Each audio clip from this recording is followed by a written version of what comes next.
Hey guys, Andrew here, and today I'm going to be talking to you about email marketing, how to combine it with your advertising efforts to create a strategy that's going to help you to grow your business without breaking the bank.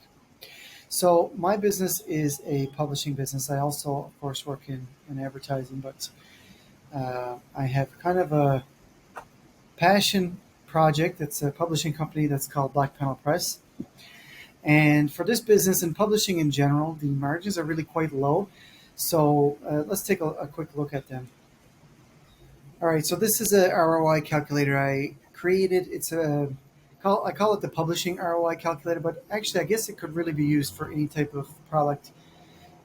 So here's a book that I'm going to be releasing in I guess it's June. It's called The Pillbug Story by Alison Conway.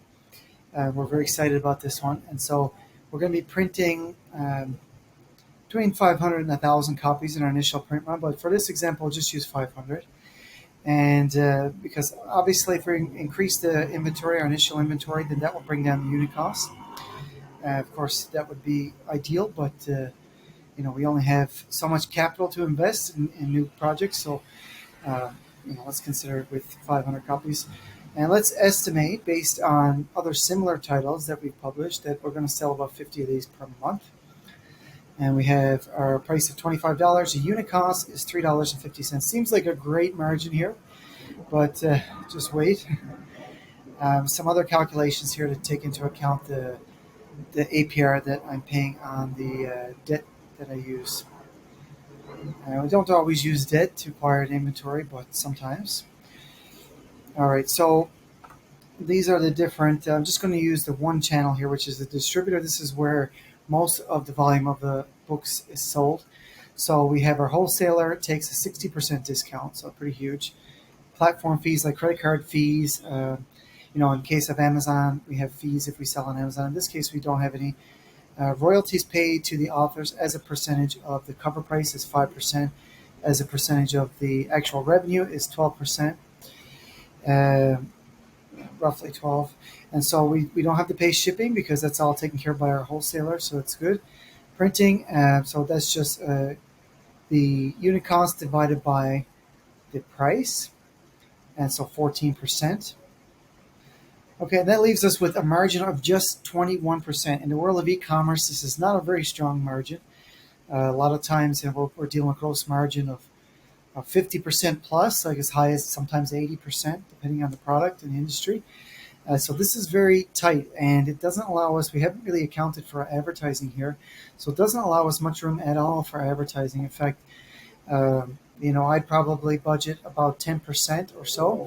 Any more than that, we're going to really start to eat into our profit even further and make this kind of not worthwhile. So if you're in an industry like this where it's a high capital investment, or you're dealing with very low margins, or you have a low budget to work with, and this is the industry that I'm in publishing, so I can definitely relate. But don't worry, because there are solutions for this type of situation. So, and you might have heard of Facebook lead ads. All right, so this is one potential option that you can use to grow your business. So the only reason I mention Facebook ads first is because they already have a kind of ad format that's built into Facebook that will help you capture leads directly on Facebook without your users having to leave to go to a landing page. So typically the conversion rates are fairly high. Cost per lead is pretty low. You do have to be conscious of the fact that sometimes the lead quality is also not very high because it's so easy for people to sign up. A lot of the times people might sign up accidentally, or they might just forget that they had signed up. So it's very important to try to make sure that you're qualifying people in your ad copy and everything, and also that you're sending emails pretty much straight away to make sure that people don't forget about you, that introduce yourself, introduce the brand, and start connecting with these people so that you can start building the relationship right away, and don't waste the capital that you've invested in acquiring that lead. So rather than bore you to death by going down through my notebook, I'm going to take a look at some of the product pages I've created on our website. And we'll go over what I think sells books. And again, you can apply this to many different types of products. And please don't hesitate if you have any feedback on the website. I'm always trying to improve it. So even if you think it's totally crappy, I want to hear it because it's only going to help me convert more users into customers. So let's start off with, say, Al Capone. This is a more recent book. So the first thing is a beautiful, eye-catching cover, and of course a product image. Any product image should be beautiful. Should have great photography, especially if it's a physical. The physical product is more important than really the content of it, which is the case for a lot of products, of course. Then you want something, your primary image or cover image that looks eye-catching. I think this one does it. This is one of our best sellers. So, okay, so there's that. A great story. So that comes across in a blurb, and this is the same for any product description. You want to catch people's attention. There's a book that I really like by Bobby Klink, I think his name is. Yep. So Bobby Klink, his book is called "Email Marketing That Doesn't Suck," and I think about that a lot when writing blurbs.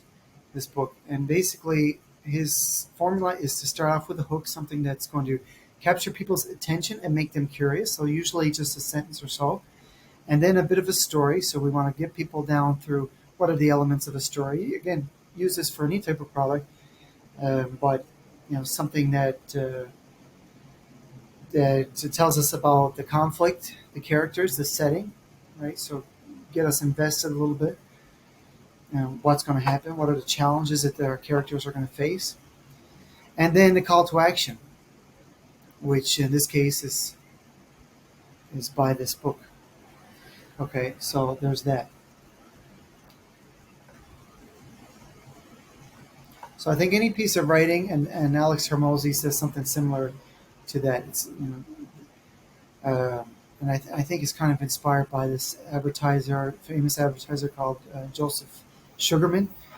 Um, he wrote a book called the Adweek Copywriting Handbook. He's a very famous guy, and basically his philosophy is that the first line, the only purpose of the first line of your copy is to get your reader to read the second line of your copy.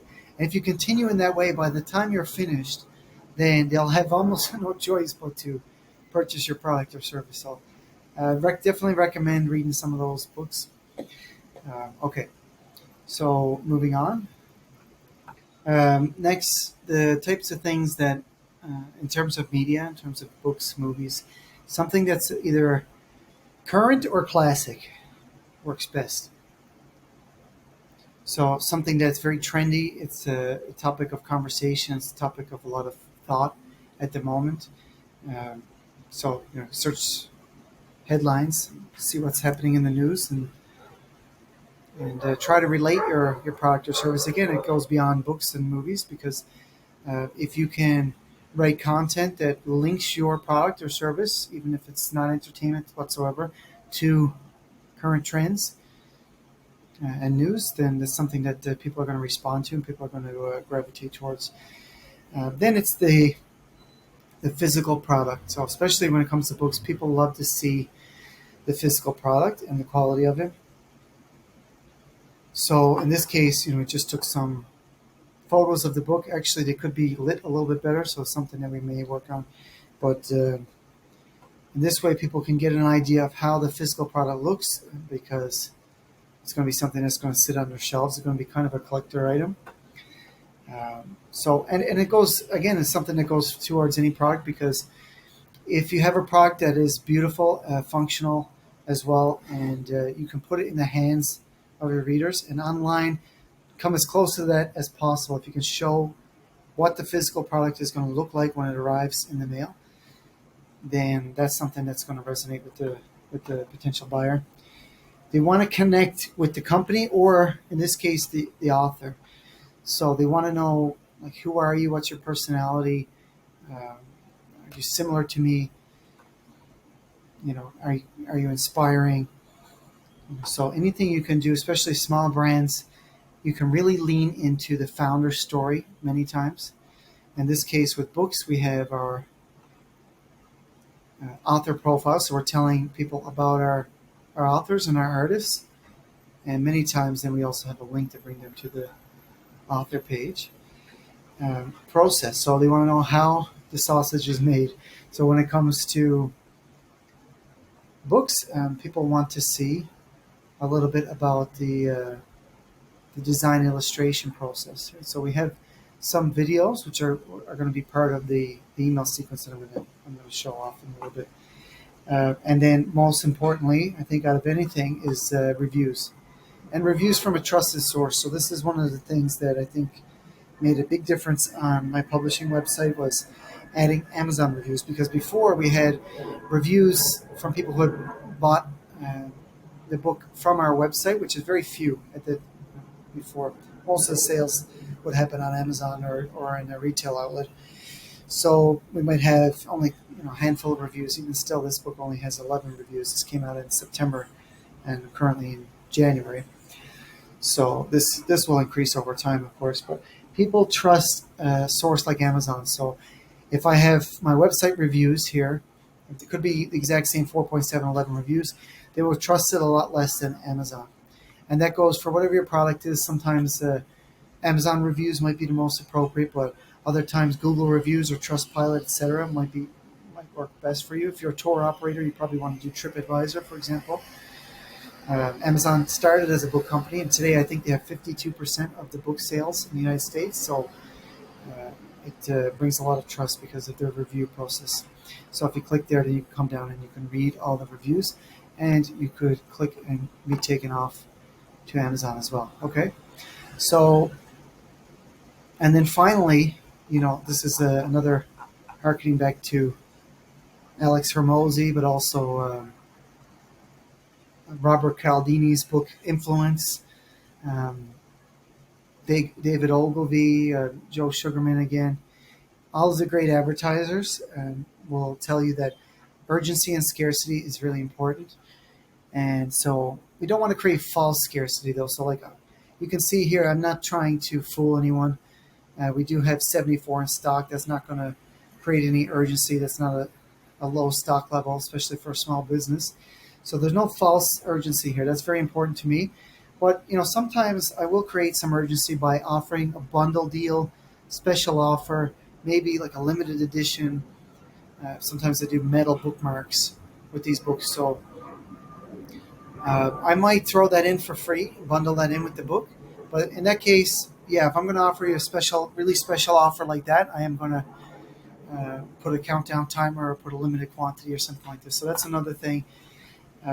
When I'm at physical events, selling books like at comic festivals around US and Canada, then the urgency is implied because it's a weekend event. It's only a 2 or 3 day event. They know that I'm an independent publisher. They know that they're going to save on shipping. They're probably going to get a better deal. They're going to get some of the freebies and merch and things like this. So they have that sense of urgency just from the event. So if you have anything like that where you're able to go to a fair, then and this is kind of a great place to observe people's behavior.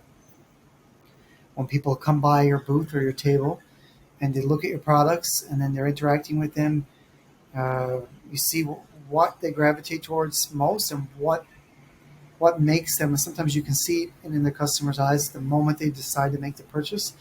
That's a very interesting thing to observe.